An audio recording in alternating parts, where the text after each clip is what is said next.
It's the cry of generation. It's a stirring in our soul. It's dreams still in focus. It's hope still whole. For children that are and those who will be, our destiny is justice for once, for all, forever. Let it be. No more delays, denials can ignore our voices, nor suppress our choices. We come for all that God has gave, unashamed descendants of the indigenous immigrants and the once enslaved. For children that are and all those who will be, our destiny is justice for once, for all, forever. Let it be. Liberation when we read, love when we lead, moving at the speed of student needs, pushing against the abundance of oppressive greed. For children that are and all those who will be, our destiny is justice for once, for all, forever. Let it be.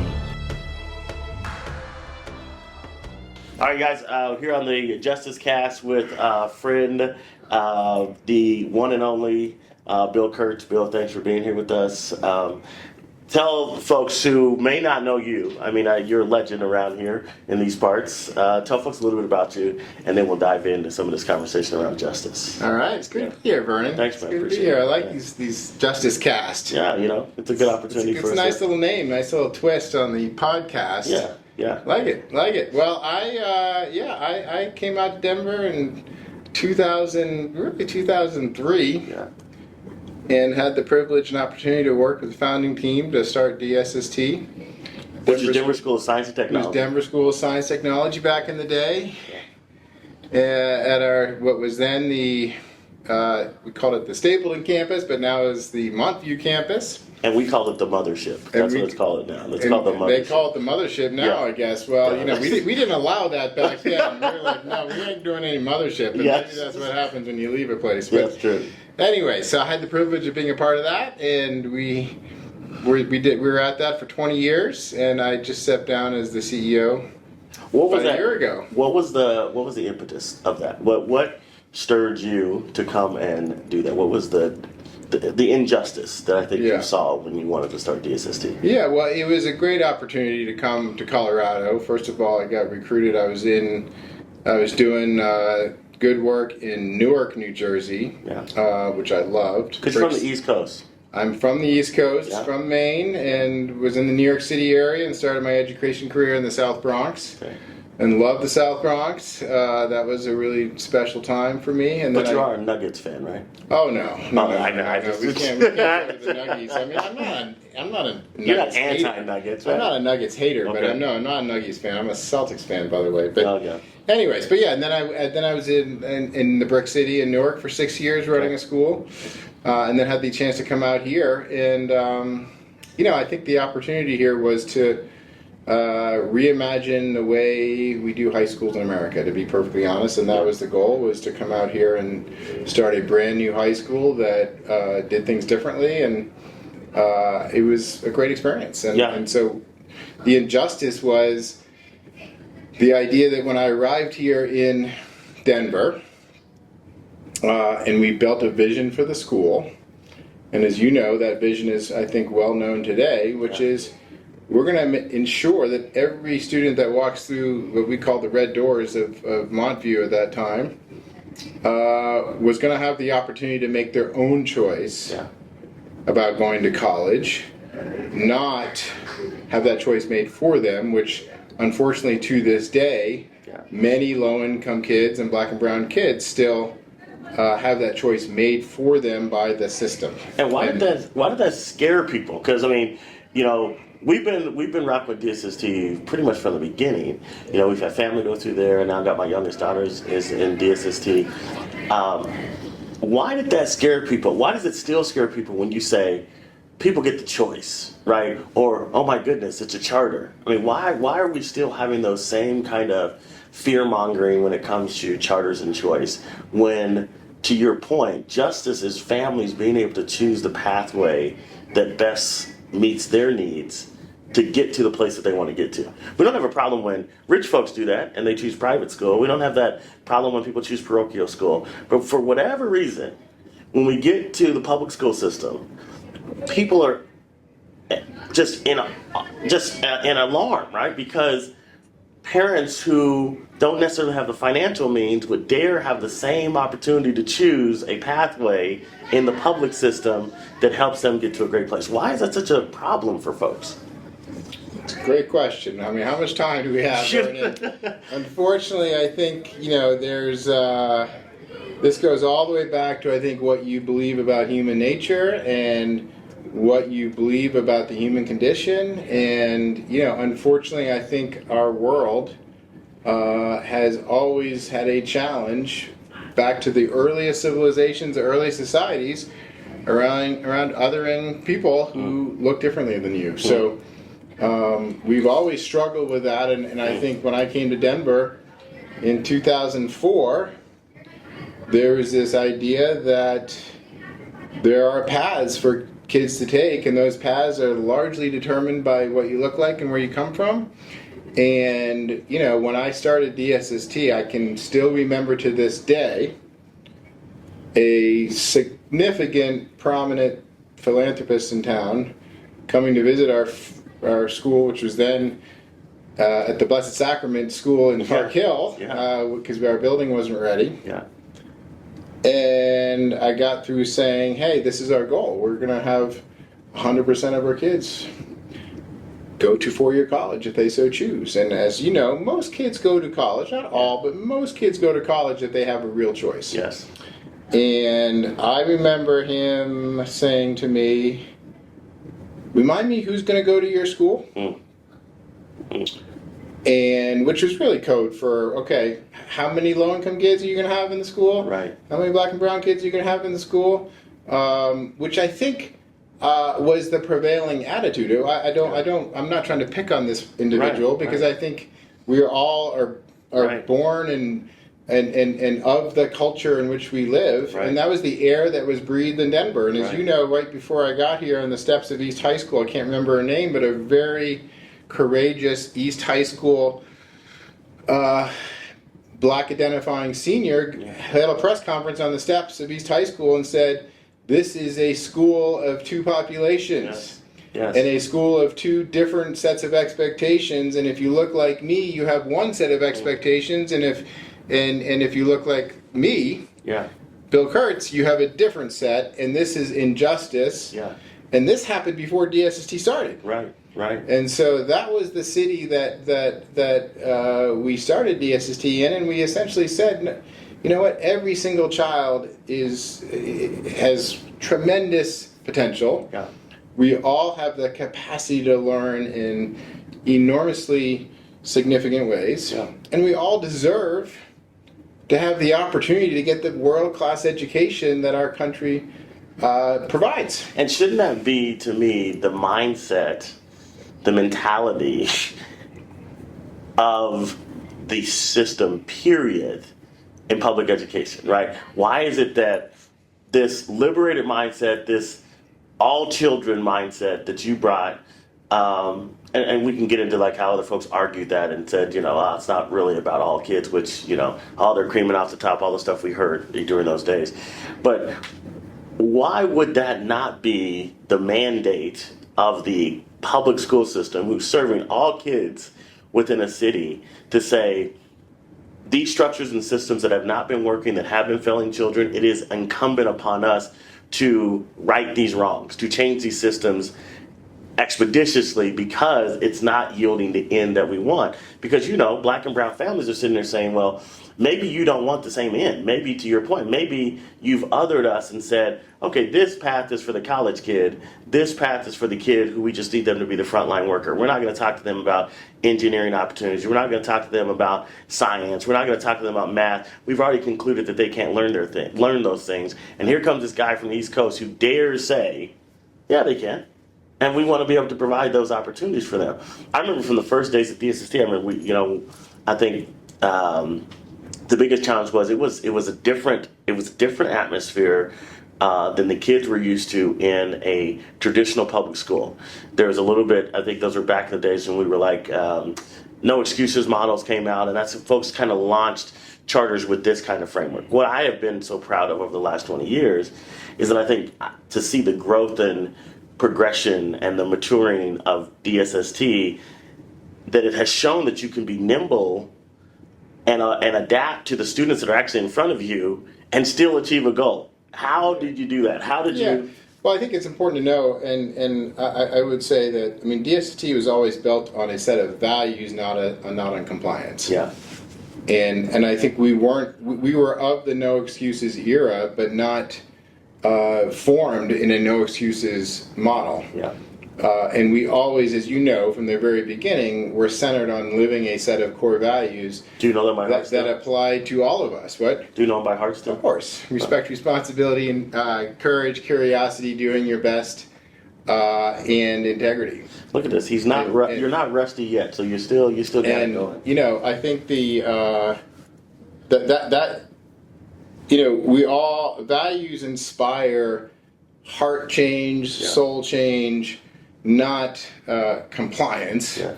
And to the best of our ability, that's what we wanted to do, is build a community centered on values that all of us, me, our teachers, our students, our parents, embraced living in a community that was centered on a shared set of values on how we work, live, learn, teach together. Yeah. And we knew that when our students embodied a value-centered approach, and of course that doesn't mean that they had to adopt our 6 values long term, but they learned the process of how do you live by a set of values, and you might pull those values from your family, from your church, from your community, but you and I both know that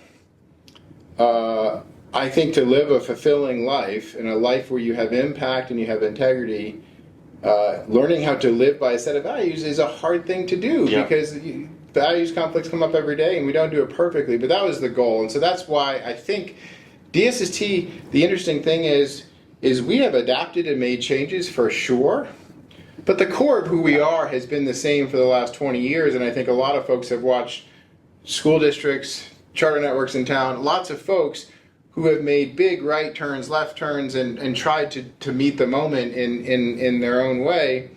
And some of those changes are good, but I think we did have a clear sense of who we hope to be and wanted to be, and I think we've stayed true to that. And as you know, even today, like DSST nationally is one of the leading networks in the country, any charter network in the country, for job satisfaction for its alumni, earning potential and power of its alumni. We're one of the best in the whole country because we had a focus on preparing our students for the highest paid, highest need jobs in STEM. We had a focus on preparing our kids for the workplace. Through our internship program, we had the idea that we wanted to help build values-driven students who could thrive and succeed in any circumstances.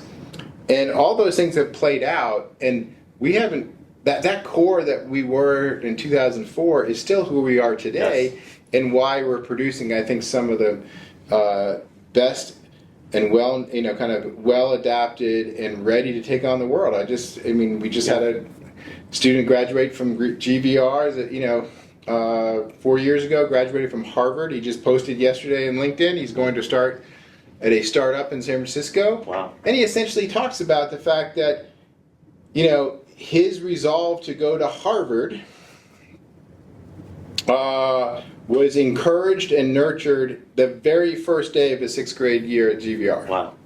Period. We appreciate that GVR shout out. And yes, it's the great school director Caroline Gaudiani, who he shouts out in his post. These are thousands of stories now of DSST grads that are changing the world. And you're telling me right now that all these success stories have caused the traditional leaders of the traditional system to come to DSST and learn, as charters we're supposed to be, right? We're supposed to be these innovation labs where we are piloting these new things, these new changes, and the traditional system is supposed to come, learn those things, and help make adjustments to the larger system. Is that happening at the level that you believe will bring justice? No. And I think that, and DSST is not perfect, and we have plenty of places to grow and get better at.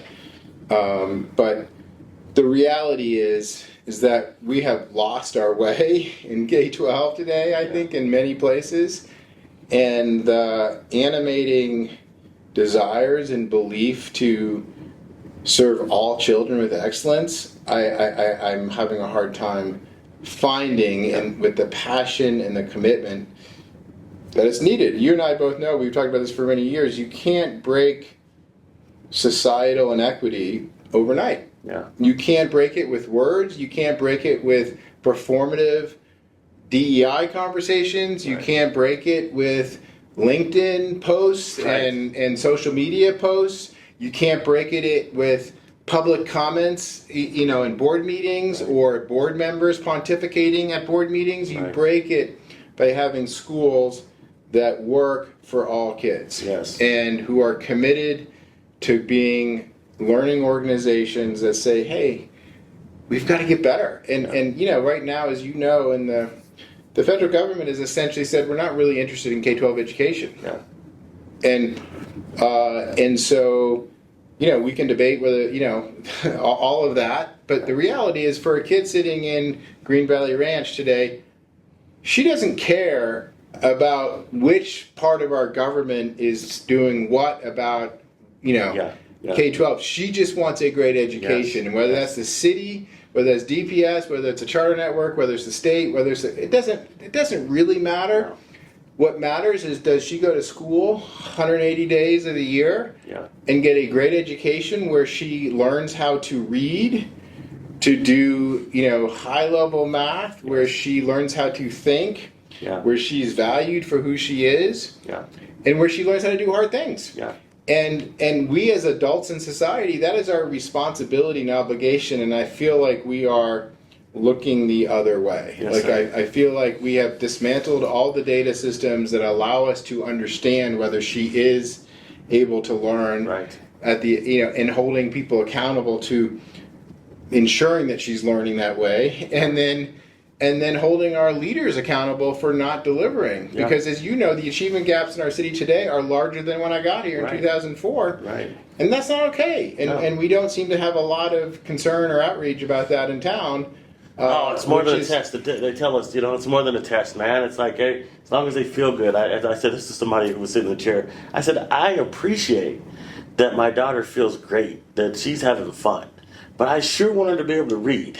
I sure want her to be able to do high-level math. And you cannot sell me that it's a quality education if all we are focused on is she having fun, right? I get total wellness. I'm committed to that, making sure we're dealing with the whole child. But the whole child definitely is about her proficiency and her readiness to be successful for whatever's next, whatever path she chooses. And I think, to your point, I think we sadly are dealing with the time where folks don't want to be held accountable to that. To your point, we're seeing, data is getting harder for families to access. To people are watering down and the value of a test, the value of assessment, and to me, that's injustice. It's pushing us backwards to where families think, oh, we got all these certificates and all this stuff that kids can give, the seal of this, the seal of that, and I said, how can somebody walk across the stage with a seal of biliteracy, and that same student sit down with me and we test them and they're reading at a 7th grade level? How did that happen, right? That to me is the injustice, and parents to me need to know that and say, the system's got to change. I want to ask you this, what was the biggest misstep in the development of DSST that you would go back and say, if you could do it differently, we would do this?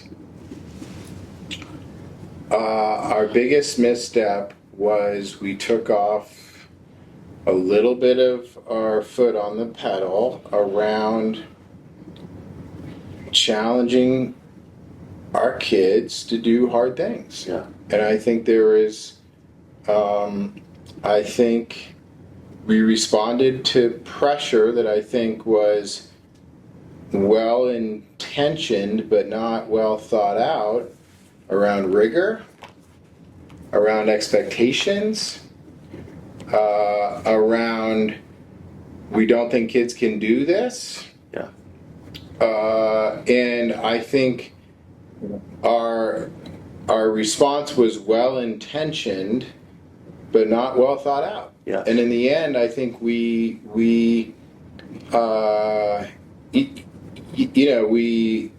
I think got off track in some places around what we were hoping and expecting our kids to do. And then, as you know, the pandemic's a perfect example of this. As you know, and I want to fully acknowledge, I think it's harder in the post-pandemic to get academic growth and gains, and I think that there are a lot of educators that are working really hard to get those. Yeah. And it is harder, I think. I actually believe that. But we need to be honest about the fact that we're not getting them, and that we've got to dramatically change what we're doing to get them. And the reason I say that is because, as you know, post-pandemic, the top 25% of kids coming from the top 25% of income households in this country are actually doing better. Yeah. And it's just the rest, the bottom 75% are doing much worse. And there's a reality that I think there's implicit expectations in the culture those top 25% live in, Right. that says you're just going to keep doing better. Right. And that comes with economic privilege. It comes with all the opportunities that they have that others don't. Right. But when we don't expect our bottom 75% in that kind of that economic bracket to get better, we're actually doing them the largest disservice we possibly can. Yeah. Because then they start falling further behind, which is what exactly the data says. Right. And so I am a big believer in strong mental health and all those supports. But what we can't do is look at our kids and say they're not capable of working hard and achieving in big ways, because that, I think, in some ways is at the core of this divide right now. Right. And the pandemic pointed it out, and it just exacerbated a reality. And so we have reversed progress on those who come from the bottom 75% of economic households. While the top 25% are continuing to be up to the right. So Principal Kafele says it's a belief gap, right? And he says, and it's about expectation. He says the thing that goes on most in his learning, he's from the East Coast, I think you met Principal Kafele too. The biggest thing that he says is, like, to your point about expectation, he goes, folks don't expect kids from certain zip codes, certain skin, certain language to do well, right? And so they teach to that. They teach to their low bar expectation. They support their low bar expectation. But he says every place that he's led, every school that he's been in, where he's gone in and raised the expectation and closed the belief gap, he's seen those very same kids do what the top 25% of kids can do. And you can't argue that, right? The kids come into a room and they know you're not expecting me to do it. Kids are going to live up to your expectation. But if you are believing them to be capable, they're going to do more than that. I want to give this to you. So the Children's Campaign just put out their recent kids count. They looked at data in 2024. Students not meeting expectations in CMAS in Denver was 59.3%, right? Students not meeting expectations CMAS and math in Denver was 68.8%, and that's overall, right? We know those numbers disaggregated are darker grim for low-income kids, black and brown kids, students with disabilities, right? How does that make you feel? We've been in this mud for a long time. You're starting DSST, I started Vernon in 2005, and been 20 years of work for both of us. I get livid when I still see that stuff, and I feel like my youngest daughter's going to be a 7th grader now. I don't know if I honestly have the stamina to continue to look at this stuff. Yeah, it's enormously disappointing, and we have reversed in so many ways real trends of progress. And I think I'm most disappointed and upset about the fact that I feel like the general population of Denver, both leaders and voters, and this doesn't really matter. Yeah. And I think that we have a crisis in our city, and we can talk about all the national politics stuff that's going on and how upsetting it can be and how difficult and frustrating it can be. But we have a crisis in our city right now that is going to have probably longer term impacts on the health and wellness of people, communities and our city than any of the stuff happening federally. Yeah. And we don't seem to have the appetite and the courage to address it. Yeah. And so, you know, that's what really frustrates me is we can do something about this. Yeah. We can certainly try to do things about federal things we don't like, but as we know, that's hard because Right. protests and all the rest of it are, you know, Right. have limited impact. But we have the chance to do something about this right now. Yes. And boy, I would love our leaders of our city to stand up and say, this is not okay. Yes, not acceptable. This is not okay. Right. This is, we have a crisis. And you know, I'm thankful that we've worked really hard to support the unhoused in the city. That's great. Yeah. But what about all of our kids? Right. Right. Right. I mean, we have kids who can't read. Right. And most of our kids, not we have kids, most of our kids Yeah. can't read Yeah. at a That's- level. And so that 90,000, Bill, 90,471 kids yeah. that are captured in those data points, right? Yeah, it's just not okay. And we can do something about that. Right. And I'm not saying it's easy. I'm not saying like, you know, we can snap our fingers and solve this problem. It's a lot harder than that. I get that. But as you know, and I don't remember the quote, but James Baldwin basically has a quote that says, you know, you can't change something you don't face. And, Right. and I can't remember exactly what the quote is, but we have to have leaders stand up and say, this is just not okay. Right. And we can't accept where our kids are in this city, and we have to work collectively together to change that. Yes. And we do have the efficacy to do that. Yes. And it will take a lot of hard work. And there's a lot of teachers that are working really hard right now. There's a lot of principals that are working really hard right now. And they need support, and they need direction, they need leadership. They need the commitment of our city to say, hey, we can change this. Right. And we need to change this Yes. for the economic wellness and well-being of our communities and city. Most and definitely. and that's what I'm most angry about is I know how we get to these numbers, Right. unfortunately. Right. We've seen that movie. Yes. So that we could talk about that, but our lack of commitment and courage to do something about it is actually what makes me angry. Yeah. Appreciate your time. It goes fast when you're out here. It's you know, when you're having a good time like this, Right. Vernon, We could just talk for hours. you could talk for hours, and unfortunately, there's enough challenges and For opportunities us to to talk change about. things. We could talk for hours, but this has been a pleasure, and I Yeah, man. appreciate the time. I appreciate you too, man. Thank you, Bill. All right. Thank you for joining us this week on the Justice Cast. If you are moved and inspired by what you heard this week, we need you to do justice by doing 3 things. Number 1, like and share this episode with your friends and family and network. Number 2, sign and share the Do Justice Pledge. And 3, join us for an upcoming Do Justice action.